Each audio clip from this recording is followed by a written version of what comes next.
saya harus utarakan karena hati saya gelisah. Kenapa Bu? Iya, saya ini suami saya itu gimana ya Bu? Gimana Bu? Saya nggak ngerti. Orangnya kaku, nggak ada apa istilahnya harmonis, nggak ada istilahnya mesranya gitu. Ya, jadi pokoknya nyebelin deh kata istrinya. Terus tiba-tiba teman lama saya di grup itu WA, temannya laki-laki, teman SMP. Ini masya Allah tuh. Ini udah punya anak 2. Sekarang gimana Bu? Yes, itu teman saya sih lagi pergi haji sih tahun ini. Masya Allah. Terus gimana solusinya? Gampang, udah berhenti. Saya bilang. Ya tapi hati saya gelisah, itu jin atau setan.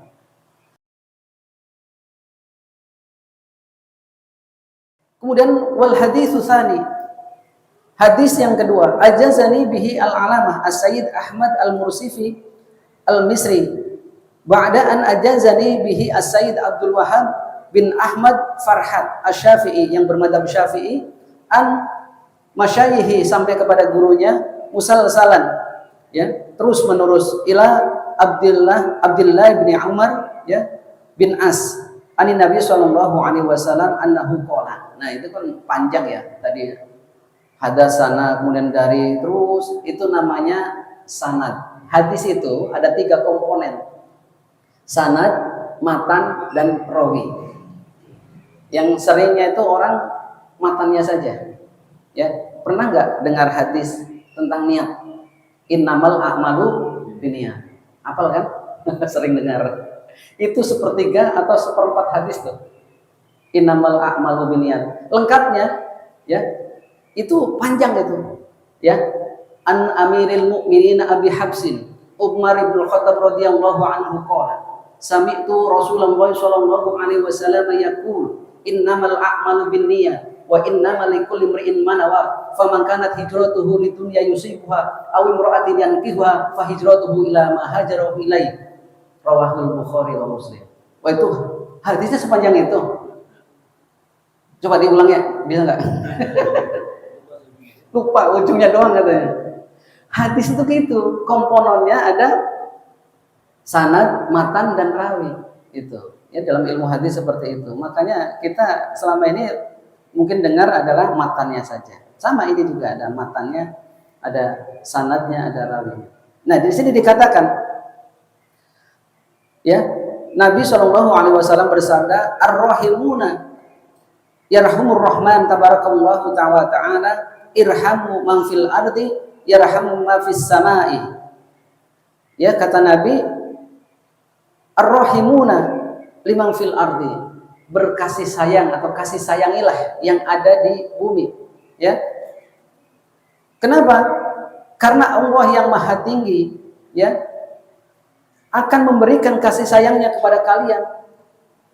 Kalau kalian memberikan kasih sayang kepada yang di bumi, yang di langit akan memberikan kasih sayang pada kalian. Yang di langit siapa? Allah dan para malaikatnya.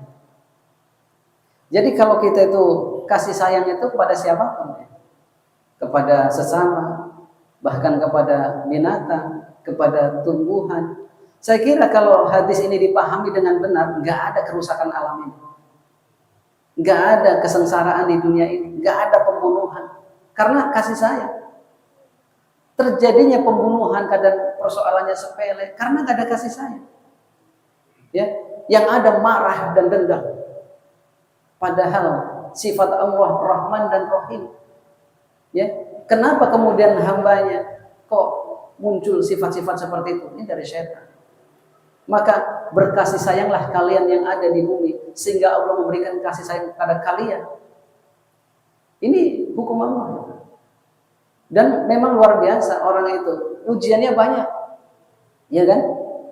Kemarin saya baru meruqyah satu keluarga, ya. Tadinya dia ruqyah sekeluarga, cuman saya sendiri aja udah sekalian mau curhat gitu. Ya Bu, kenapa Bu? Saya mohon maaf Pak Ustaz, saya harus utarakan karena hati saya gelisah. Kenapa Bu? Iya, saya ini suami saya itu gimana ya Bu? Gimana Bu? Saya nggak ngerti. Orangnya kaku, nggak ada apa istilahnya harmonis, nggak ada istilahnya mesranya gitu. Ya, jadi pokoknya nyebelin deh kata istrinya. Terus tiba-tiba teman lama saya di grup itu WA, temennya laki-laki, teman SMP. Ini masya Allah tuh. Ini udah punya anak 2. Sekarang gimana Bu? Yes, itu teman saya sih lagi pergi haji sih tahun ini. Masya Allah. Terus gimana solusinya? Gampang, udah berhenti. Saya bilang. Ya tapi hati saya gelisah, itu jin atau setan. Jadi ditimbulkan di wanita tersebut, di seorang istri itu hilang semuanya pemberian suaminya, nggak ada. Ibu masih hidup kan sekarang? Iya. Itu karena apa? Jasa suami. Ya mungkin kurang mesra, iya. Ya diperbaiki, komunikasikan aja, musyawarahkan aja. Disampaikan saja, jangan diam aja. Pak, Bapak ini kurang harmonis kayak yang lain, kata orang gitu. Coba Bapak tuh berubah, lebih lembut, tapi terus kemudian lebih peduli. Mau ke kuburan, mau ziarah pun gak mau nganterin Pak Ustadz. Ya coba dibujuk, coba Pak. Pasti ada solusinya. Daripada solusinya tadi, ada yang seakan-akan menawarkan sesuatu yang lebih, kok kayaknya lebih perhatian, kamu gimana sakitnya, kayaknya dipeduli. Itu jin setan semuanya itu. Banyak kasusnya. Ada seorang wanita karir begitu kan, yang perhatian teman kantornya kan. Akhirnya apa? Ya tadi, cerai dengan suaminya, menikah dengan teman kantornya. Iya kan? Pertanyaannya, apakah kemudian teman kantornya lebih harmonis dibandingkan suaminya yang dulu? Enggak. Sama aja dengan suaminya dulu ternyata. Itu sebelum nikah saja. Gitu Ustaz. Ya itu tipu daya setan. Kalau sudah jadi menikah dengan yang lain, ya Allah sama. Maka penderitaan buat ibu itu nanti panjang. Saya ada kisah tetangga saya yang sekarang di sana di Jatirangkon. Dulu dia merasa suaminya itu tidak baik-baik saja. Kasar, nggak ada perhatian. Baru punya anak 1. Kemudian singkat cerita cerai. Ada seorang laki-laki yang dianggap baik, lebih tampan, lebih perhatian, lembut. Begitulah gambarannya. Nikahlah dengan laki-laki itu menjadi istri kedua. Pertanyaannya, apakah laki-laki itu lembut? Enggak. Ternyata sama saja dengan suaminya, beda banget dong, beda wajah. Serius, ini asli, ini pengalaman hidup. Ya karena saya jadi curhatan orang, jadi saya utarakan biar jadi ilmu maksudnya. Nggak ada niat ghibah atau apa. Biar jadi ilmu. Oh gitu ya Ustaz ya. Ternyata sama. Curhat akhirnya si ibu nangis saja. Gimana Pak Ustaz solusinya? Aku sebenarnya nggak mau cerai lagi. Tapi nggak bisa ini. Ya sudah terserah, cerai itu pilihan. Tapi kalau mau bertahan juga pilihan. Tapi nggak tahan Pak Ustaz, ya sudah. Jangan dipaksa. Akhirnya cerai. Saya nggak tahu setelah itu apakah dia menikah lagi atau enggak. Intinya apa?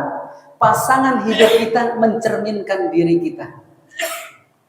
Saya ulangi, pasangan diri kita mencerminkan diri kita. Kalau kita katakanlah kualitas diri kita 7, pasangan kita kurang lebih 7. Itu hukum Allah sudah seperti itu. Kalau kemudian kelihatannya baik, itu ditampakkan baik sama setan itu. Padahal kalau sudah cerai belum tentu. Makanya ke hari ini kalau istrinya masih kok istrinya gini amat, syukuri aja udah deh. Jangan macam-macam dah. Iya serius itu. Jangan macam-macam itu. Apa nikah lagi aja? Silakan pilihan itu. Kalau nggak mau meninggal duluan. Saya punya temen ya. Bener serius. Ustadz kok istrinya cuma 1. Kata dia. Dicengin kayak gitu. Nggak apa-apa Ustadz silakan. Akhirnya dia punya istri 3. Mau tahu sekarang nasibnya? Udah meninggal duluan dia. Iya, saya bilang ke teman-teman saya, rezeki itu udah diukur, udah diatur. Makan, minum, tidur, termasuk seksologi, semuanya udah diatur. Kalau semuanya diporsir, cepat habis, cepat mati. Iya kan? Oh iya Ustaz ya? Iya, silakan aja. Oh benar juga. Ya, banyak contohnya yang menikah duluan udah meninggal dulu juga.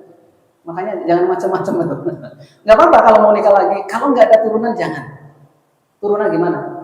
Ayahnya poligami, bisa jadi itu nanti kalau bagus ya anaknya bagus. Tapi kalau nggak ada turunan jangan deh. Manajemen konfliknya terlalu berat. Wah, Ustaz ngancam ya. Ya memang kenyataan seperti itu. Manajemen konfliknya sering bohong suami itu. Betul. Dari mana Pak? Ya dari sono. Dari sono mana? Ya, yang kedua. Saya teringat ya, guru saya begitu dulu. Ini sih cerita boleh bilang lucu tapi apa ya, ada hikmahnya juga. Nikah 18 tahun nggak punya anak. Kira-kira gimana? Ya suaminya mau setia aja, biarin aja, takdirnya nggak punya anak. Istrinya yang nawarin, Pak, Bapak nikah lagi aja. Wah, senang nggak kira-kira? Enggak, dia biasa aja gitu. Biarin aja katanya. Sekali, dua kali, ya udah nggak apa-apa, Pak, biar nanti ada yang doain Bapak. Gitu. Serius nih, iya nggak apa-apa. Yang ketiganya udah ngomong gitu, ya sudah nikah lagi gitu kan. Bener. Kira-kira nikah yang lebih cantik apa yang lebih jelek? Yang lebih cantik ya Bu. Yang udah disuruh gitu kan. Lu ibu-ibu yang lebih jelek katanya. Yang lebih cantik.